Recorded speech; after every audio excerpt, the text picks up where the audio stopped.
नमस्कार, मैं हूं श्रवण दंबोली और आप देख रहे हैं गुनाह।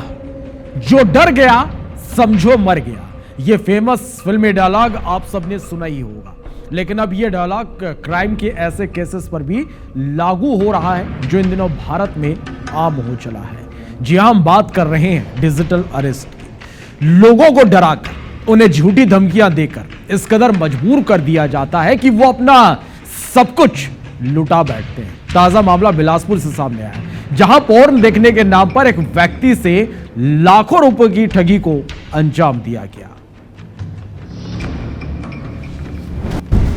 पोर्न के नाम पर धमकी, सिक्योरिटी गार्ड को बनाया टारगेट। फर्जी अधिकारी ने फिर किया हाथ साफ। एक और डिजिटल अरेस्ट, फिर एक शिकार।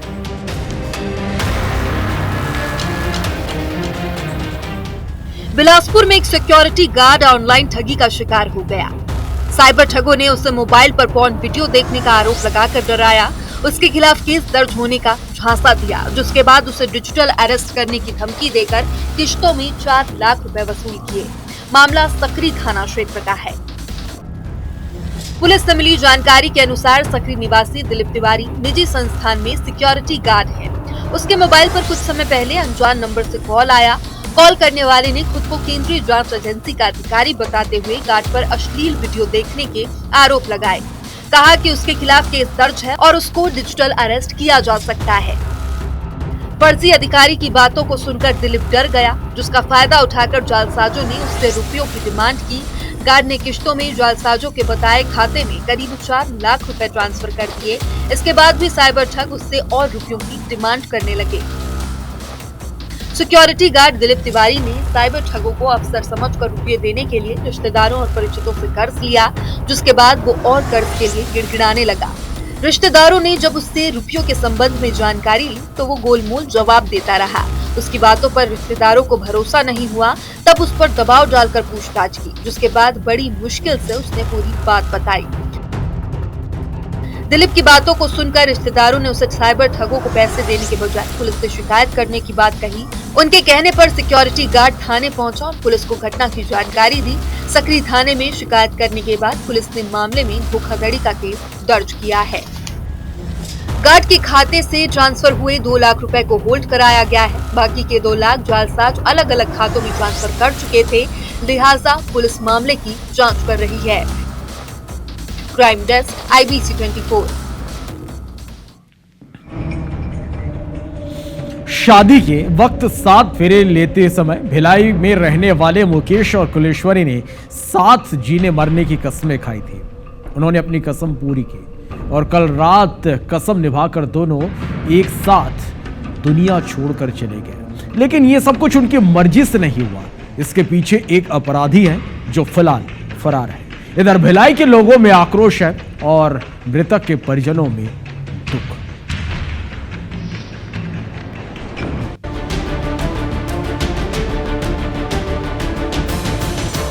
सड़क हादसे मतलब की मौत को सीधा न्योता। भारत में सड़क हादसों में हर साल औसतन 1.5 लाख से ज्यादा लोग अपनी जान गंवाते हैं। इन हादसों के पीछे कई बार वजह लापरवाही से वाहन चलाना होती है और कई बार दूसरे वाहन चालक या ट्रक ड्राइवर्स की लापरवाही सड़क पर आम लोगों के मौत का कारण बनती है। भिलाई में भी एक सड़क हादसा हुआ जिसमें 2 लोगों की जान चली गई।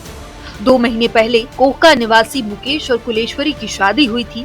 दोनों खुश थे, न्यूली मैरिड लाइफ एंजॉय कर रहे थे। दोनों रविवार की रात अपने रिश्तेदार के यहाँ खाना खाने गए थे, लेकिन वहाँ से खुशी खुशी लौटते वक्त उनके साथ जो अनहोनी हुई उससे अब पूरे शहर में आक्रोश है। खाना खाकर वापस लौटते वक्त उन्हें जरा भी अंदाजा नहीं था कि स्कूटी में ये उनका आखिरी सफर होगा। घर वापस लौटते वक्त मुकेश और कुलेश्वरी तेज रफ्तार से आ रही एक ट्रक ने खुर्सीपार ITI के सामने ठोकर मार दी। दोनों को कुचलते हुए ट्रक चालक वहां से भाग खड़ा हुआ। सिर पर चोट लगने की वजह से दोनों की ही मौके पर मौत हो गई। इधर नेशनल हाईवे पर हुई इस दर्दनाक घटना के बाद लोगों में काफी आक्रोश बढ़ गया और वहां पर चक्का जाम की स्थिति बन गई। किसी तरह पुलिस ने हालात पर काबू पाया और शव को मर्चुरी भेजा। सोमवार की सुबह दोनों का पोस्टमार्टम कर शव को परिजनों को सौंपा गया। हादसे में टूट चुके मुकेश के भाई अशोक के पास अब कहने को कुछ लफ्ज नहीं है। उन्हें अब सिर्फ पुलिस से यही उम्मीद है कि किसी तरह वो ट्रक चालक पकड़ा जाए और उसे उसके किए की सजा मिले। भाई और बहू कल बड़ी मम्मी के यहाँ कुर्सी पर गए थे, तो वहाँ से खाना पीना खा के रात को 9 बजे निकले हैं वापस आने के लिए। तो जस्ट कुर्सी पार से आगे इन लोग बढ़े हैं सुपेला की तरफ आने के लिए, तो वहीं तेल्हा नाला के पास कोई गाड़ी वाला इनको ठोक दिया। दोनों का वहीं पे स्पॉट डेथ हो गया। सर पे दोनों का सर में चोट लगा है, सर डैमेज हो गया दोनों का। ये तो रही बात मुकेश और कुलेश्वरी की, लेकिन हर साल हर दिन भारत, छत्तीसगढ़ और तमाम शहरों में बेतरतीब चल रहे ट्रकों की चपेट में आने से कई परिवार उजड़ जाते हैं, कई मौतें होती है। वारदात के बाद ट्रक ड्राइवर्स को सजा होती है, लेकिन वो बाहर निकल जाते हैं। जरूरत है कि सड़क पर ट्रैफिक नियमों को दुरुस्त करने की और उनका पालन करवाने की, जिससे ऐसे हादसों में कमी लाई जा सके। Crime desk, IBC 24। Madhya Pradesh के शहडोल में धक्का लगने का विवाद इतना बढ़ गया कि 3 युवकों ने मिलकर एक युवक की हत्या कर दी। युवक ताजिया देखने घर से निकला था, जहां 3 युवकों ने चाकू से हमला कर एक युवक को अधमरा कर दिया। इलाज के दौरान युवक ने दम तोड़ दिया। मामला शहडोल के कोतवाली थाना क्षेत्र के पुरानी बस्ती का है। 19 वर्षीय देवराज वंशकार मुहर्रम का ताजिया देखने घर से निकला था। भीड़ होने के कारण मृतक देवराज एक युवक से टकरा गया और उसके बाद ये विवाद इतना बढ़ गया कि तीनों युवकों ने मिलकर देवराज को चाकू से गोद दिया। घायल युवक को गंभीर हालत में देर रात मेडिकल कॉलेज में भर्ती कराया गया, जहां इलाज के दौरान युवक की मौत हो गई। वहीं इस घटना से आहत परिजनों ने आरोपियों की गिरफ्तारी की मांग को लेकर विरोध किया। परिजन शव को अंतिम संस्कार के लिए ले जाते वक्त इंदिरा चौक में शव रखकर विरोध में बैठ गए। हालांकि पुलिस ने मौके पर पहुंचकर मामले को शांत कराया। अब मामले में 3 लोगों के खिलाफ अपराध कायम कर 2 आरोपियों को गिरफ्तार किया गया। वहीं एक फरार आरोपी की तलाश की जा रही है। पुलिस में संबंधित उप निरीक्षक के द्वारा घायल से पूछताछ की गई। उसके द्वारा बताया गया कि उसका नाम देवराज वंशकार है। वो अपने दोस्तों के साथ करबला से ताजिया देखकर लौट रहा था। उसी दौरान रास्ते में किसी एक लड़के को धक्का लगने से उन दोनों 2 युवकों के बीच विवाद हुआ। इलाज के दौरान देवराज की मृत्यु हो गई। इसमें 3 युवकों को चिन्हित किया गया है और उसमें 2 युवक जो है आरोपी, उनको गिरफ्तार कर लिया गया। लव ट्रायंगल के मामले में हत्या की वारदात में फरार आरोपी को जंगल से गिरफ्तार किया गया। इस सनसनीखेज हत्या के मामले में कोंडा गांव पुलिस को एक बड़ी सफलता मिली है। बीते 24 जून को कोंडा गांव के नगर पालिका चौक में भूपेश यादव की हत्या कर फरार चल रहे विजय कुर्राम को पुलिस ने छेरी बेड़ा के जंगलों से घेराबंदी कर गिरफ्तार कर लिया। हत्या में प्रयुक्त धारदार हथियार भी बरामद कर लिए गए। विजय कुर्राम और दिनेश्वरी यादव के बीच बीते 5 से 6 सालों से प्रेम संबंध था, लेकिन आपसी विवाद के कारण दोनों के बीच बातचीत बंद हो गई थी। इस दौरान दिनेश्वरी की नजदीकी भूपेश यादव से बढ़ने लगी। 23 जून की रात भूपेश दिनेश्वरी से मिलने उसके घर पहुंचा था। यह बात जब विजय कुर्राम को पता चला तो वो 24 जून की रात दिनेश्वरी के घर पहुंचा। उसने दिनेश्वरी को जबरन ले जाने की कोशिश की। विरोध करने पर विजय ने भूपेश पर चाकू से सीने पर हमला कर दिया, जिससे मौके पर ही उसकी मौत हो गई। अब आरोपी को गिरफ्तार कर उसे न्यायालय में पेश किया गया। न्यायिक रिमांड पर जेल भेज दिया गया है।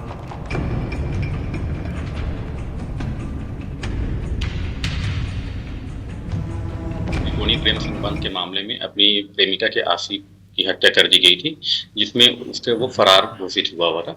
और इसके बारे में लगातार कोंडा गांव पुलिस के द्वारा पता तलाश किया जा रहा था और काफी मशक्कत के बाद और साइबर और टेक्निकल टीम हमारे लड़कों के द्वारा कार्रवाई करते हुए इसको कल दिनांक को गिरफ्तारी की गई। भोपाल के ऐशबाग इलाके में ट्यूटर पर रेप का मामला दर्ज किया गया। पीड़िता के मुताबिक आरोपी उसके बच्चों को ट्यूशन पढ़ाने घर आता था। मौका देखते ही उसने पीड़िता की आपत्तिजनक तस्वीर खींच ली और इसी आधार पर फोटो वायरल करने की धमकी देकर रेप किया। इतना ही नहीं, आरोपी शहादत मिर्जा ने पीड़िता को जान से मारने की धमकी दी। वहीं पुलिस ने मामला दर्ज कर लिया है। आरोपी की तलाश की जा रही है।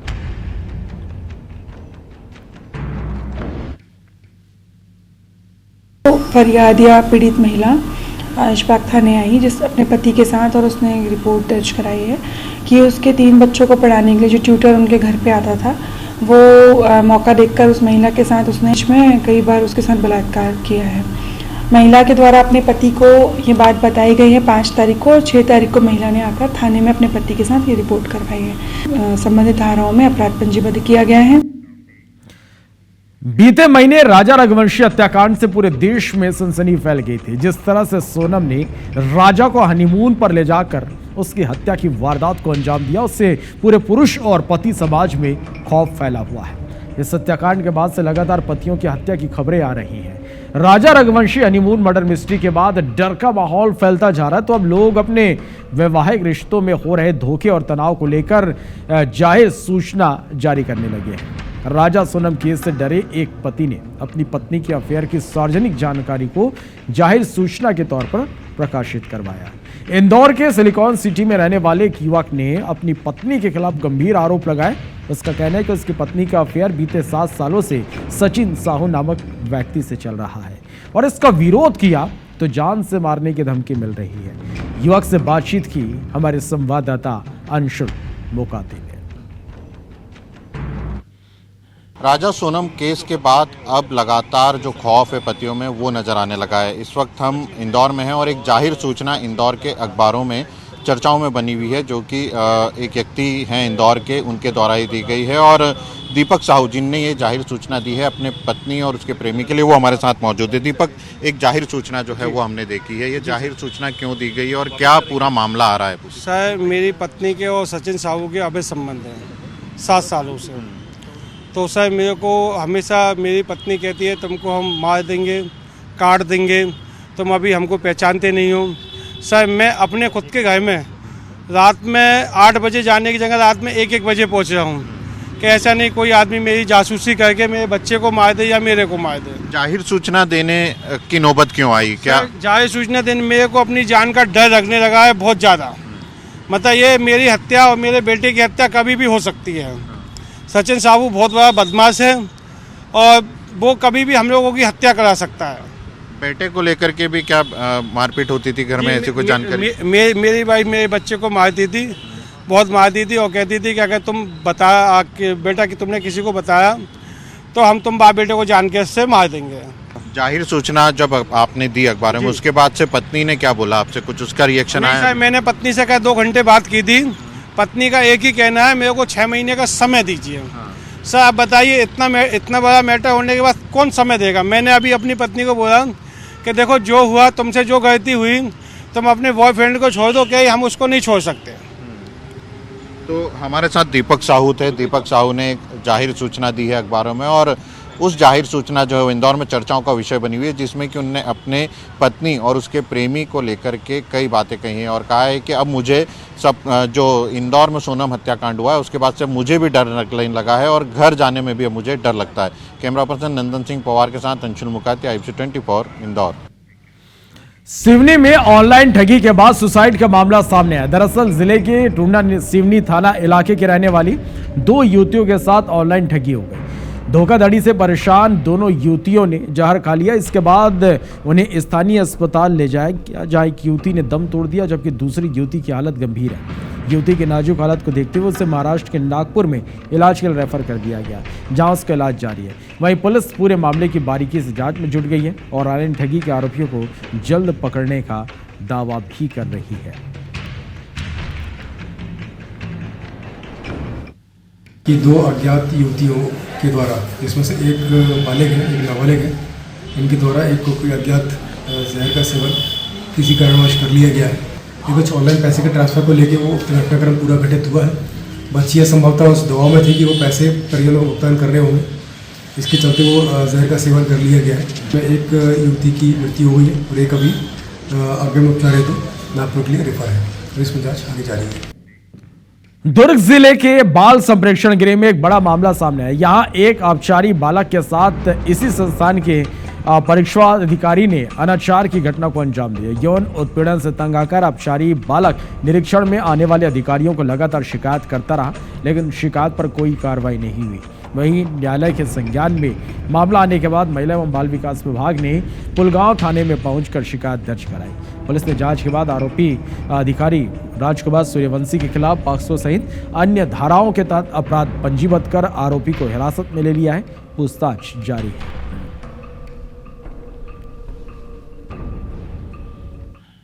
हमें एक शिकायत प्राप्त हुई। शिकायत की तस्दीक किए तो हमको घटना होना प्रतीत हुआ, जिस पे हमने तुरंत मामले की गंभीरता को देखते हुए उसको संज्ञान में लेकर प्रथम सूचना पत्र दर्ज करके उसमें कार्रवाई कर रहे हैं। बिहार के पूर्णिया जिले में दिल दहला देने वाली वारदात हुई, जहां डायन बताकर एक ही परिवार के 5 लोगों को जिंदा जलाकर मार डाला गया। मृतकों में 3 महिलाएं और 2 पुरुष हैं। पुलिस ने लोगों को हिरासत में लेकर पूछताछ कर ली। घटना पूर्णिया के मुसफल थाना के टेटगामा गांव की है। यह बताया जा रहा है कि 5 लोगों को पहले पीट कर अधमरा कर दिया गया और इसके बाद घर को आग के हवाले कर दिया गया। इसमें जलकर 5 लोगों की मौत हो गई। धार के सरदारपुर नगर परिषद के एक कर्मचारी ने आत्महत्या कर ली। पुलिस को मृतक के पास से सुसाइड नोट मिला, जिसमें नगर परिषद सीएमओ और दरोगा पर प्रताड़ित करने की बात लिखी हुई है। पोस्टमार्टम के बाद मृतक के परिजनों ने शव लेने से इनकार कर दिया और प्रदर्शन करते हुए आरोपियों पर कार्रवाई की मांग की। कई घंटों की मशक्कत के बाद एसडीएम, एसडीओपी और तहसीलदार ने परिजनों को समझाइश दी और प्रदर्शन खत्म कराया। मृतक के बेटे ने बताया कि उनके पिता पिछले कई दिनों से परेशान थे। उन्होंने घर में भी इस बात का जिक्र किया था। मामले की शिकायत सीएम हेल्पलाइन में भी की गई। फिलहाल पुलिस ने केस दर्ज कर जांच शुरू कर दी है। मैं तो बाहर प्रोग्राम में गया था, पापा अकेले घर पे थे। मैं शाम के टाइम प्रोग्राम में से आया और देखा तो पापा रस्सी पे लटके हुए थे और उनके जेब में एक खत मिला, जिसमें उन्होंने किस वजह से कौन प्रताड़ित कर रहा था उनको, उसका सबके आधार पर उन्होंने लिखा भी है। हाँ, नगर परिषद सरदारपुर में काम करने वाले श्री राजेश सैकला पिता श्री नाथू ने कल शाम को करीबन 5 बजे के आसपास अपने घर में फांसी लगाकर आत्महत्या कर ली है और उनके परिजनों ने उनके हाथ से लिखा हुआ एक सुसाइड नोट भी पेश किया है और उस नोट को भी जब्त करके और जांच में लिया गया है। भोपाल पुलिस ने एक छात्रा की शिकायत पर उसके दोस्त के खिलाफ रेप का केस दर्ज कर लिया है। पीड़िता के मुताबिक वह एक प्राइवेट कॉलेज में BHMS की पढ़ाई कर रही है और उसी कॉलेज में उसके साथ पढ़ने वाले युवक ने बर्थडे पार्टी के बहाने उसे घर बुलाया और फिर बंधक बनाकर उसके साथ रेप किया। आरोपी ने धमकी देकर उसके साथ अलग अलग जगह रेप किया। फिलहाल पुलिस आरोपी की तलाश में जुटी है।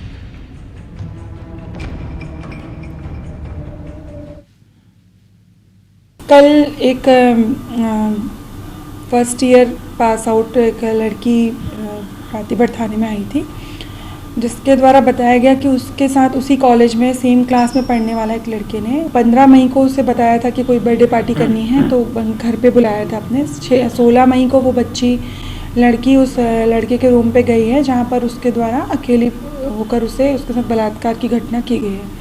कल पेरेंट्स के साथ थाने आकर उनके द्वारा इस तरह का आवेदन पत्र प्रस्तुत किया गया, जिस पर रातीबर में तत्काल संबंधित धाराओं में अपराध पंजीबद्ध किया गया है। जबलपुर में पुलिस प्रताड़ना से परेशान होकर संदिग्ध आरोपी के सुसाइड का मामला सामने आया। दरअसल 1 जून की महिला के आत्महत्या के मामले में पुलिस ने संदिग्ध आरोपी लोचन सिंह समेत 2 को थाने बुलाया। इसके बाद 6 जुलाई को भी पुलिस ने संदिग्ध आरोपी को थाने बुलाया। परिजनों का आरोप है कि लोचन सिंह ने प्रताड़ना से परेशान होकर थाने परिसर में ही जहर खा लिया। इसके बाद उसे अस्पताल में भर्ती करवाने के बाद परिजनों को जानकारी दी गई। जहां अस्पताल पहुंचे परिजनों ने लोचन सिंह का मौत के पहले का वीडियो रिकॉर्ड किया, जिससे उसने पुलिस पर मारपीट और पैसे की मांग के आरोप लगाए। वही मामले पर अतिरिक्त पुलिस अधीक्षक सूर्यकांत शर्मा का कहना है कि आरोपी खुद ही थाने आया और थाने परिसर में ही पेड़ के नीचे उसने जहर खा लिया। लेकिन पीड़ित परिवार की शिकायत के बाद सभी एंगल से मामले की जांच की जा रही है। महिला ने फांसी लगाई थी बेलखेड़ी में, उसकी उम्र हो गई महिला की 60 के आसपास। तो उनका परिवार वालों ने शक के नाम से फंसाओ, हमारे छोटे भाई एक लड़का है। और ब्रजेश लोधी ने उपस्थित होकर बताया कि उनकी मां फांसी लगा ली है। लोचन लोधी को 5 जुलाई को पूछताछ के लिए बुलाया गया था।